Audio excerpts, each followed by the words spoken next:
আসসালামু আলাইকুম। আমি এখন বনানী কবরস্থান। এখানে অনেক নামকরা ব্যক্তিবর্গরা এখানে মৃত্যুবরণ করার পরে তাদেরকে এখানে শায়িত করা হয়েছে। এখানে অসংখ্য কবরস্থান আপনারা দেখতে পাচ্ছেন। পাশে হচ্ছে জিল্লুর রহমান আইবি রহমান সাহেবের কবর। তার পাশে শহীদ আশরাফুল ইসলাম, আব্দুর রাজ্জাক এমপি,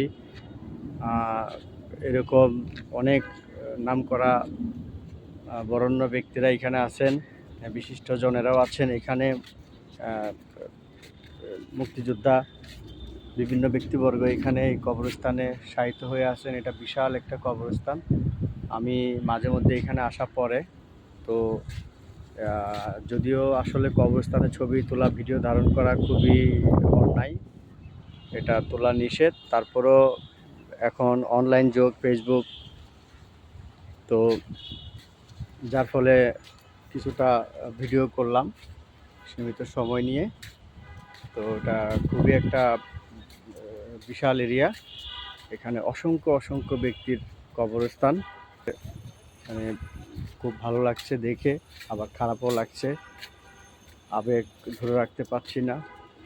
তো খুবই সুন্দর।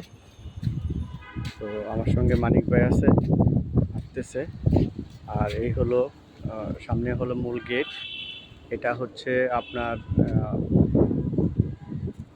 অপোজিটে হলো মহাকালী ডিওচেস, তার অপোজিটে হচ্ছে আপনার এই বনানী কবরস্থান, পাশে হলো নৌবাহিনী হেডকোয়ার্টার।